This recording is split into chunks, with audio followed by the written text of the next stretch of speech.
To live or not to live, that is the question for today.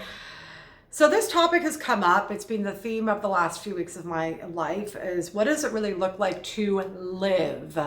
And the day that I flew out to France and then got derailed a million times and it took 24 hours and lost luggage, but I got there and it was magical still. But the day that I flew out, my friend Gail, who is a New Yorker who lives in Portugal and has for the last 2 years, she just happened to fly in when I was flying out and we did a quick breakfast. And the thing that she said is, she said, you know, Cindy, the big difference between Europe and North America is that the people there live. They live their lives. And I said, that's interesting. And I didn't fully understand what that meant until I went to Europe and I truly lived my life for the first time for a couple of reasons.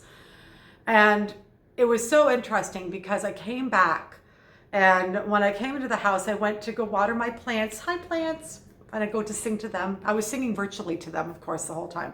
But I went to go water my plants, and next to my plants, I have this whiteboard. And on this whiteboard, the whole thing, every little inch of it was filled with affirmations and questions to ask myself, to stay in my being and to be my best self. And I looked at it and I went, holy shit, what the fuck is this? Like, what is this, right? And I erased the whole thing and I just said, live. That's it. And I didn't really understand the level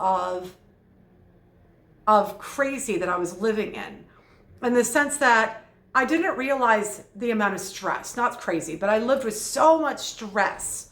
And it wasn't just the chronic illness stuff, because before I had gone to France and had my miracle healing, which is a whole other story. You can go to my YouTube to see that story. It's pretty amazing.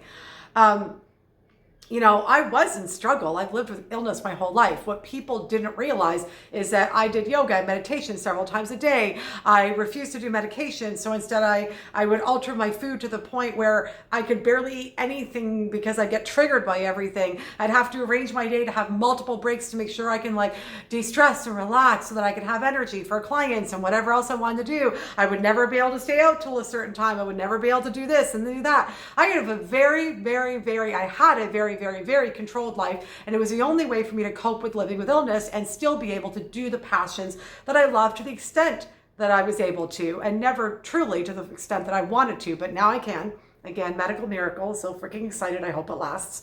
But here's what's really interesting is that yes, I absolutely had challenges. And here's what I've seen in Europe is that they have challenges too. I've had enough conversations, even with my come see, come saw kind of French that I've got.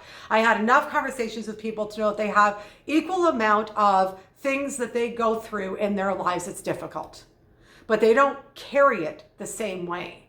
And that was really interesting. At the end of the day, they go and they sit and they drink and they commune and they have community. Like it is so different there. They just don't carry it. And they also don't get all crazy over every freaking little thing. In North America, we are so crazy of like, oh, this person said this person, they're being this the way. Oh, this person said this. And we get caught up with so much stupid shit in North America. And I'm like, oh my God.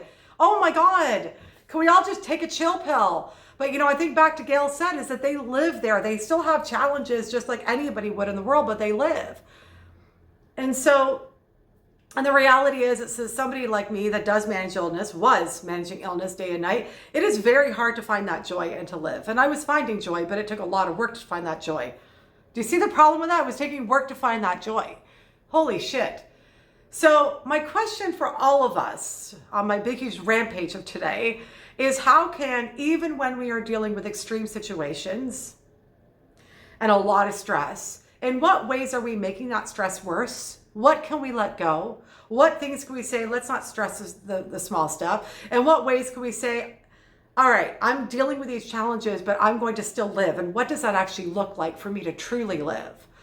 And I sincerely hope with my medical miracle that it sticks. And if it doesn't, and I have to go back to the insane control that I had to have over my life to be able to cope, then I am going to be committed to still finding ways to live and have more joy without having to work so damn hard for it. So there's my big rant about that. In North America, we freaking rock, but boy, we've got this wrong in some ways, and it's that we really don't live for the sake of living. So there's my big rant. Excited to hear your thoughts. Excited to hear how you feel that you could let go of some of the crazy that you don't need to be taking on, and how you can create more joy and live even when you're going through hard times. All my love.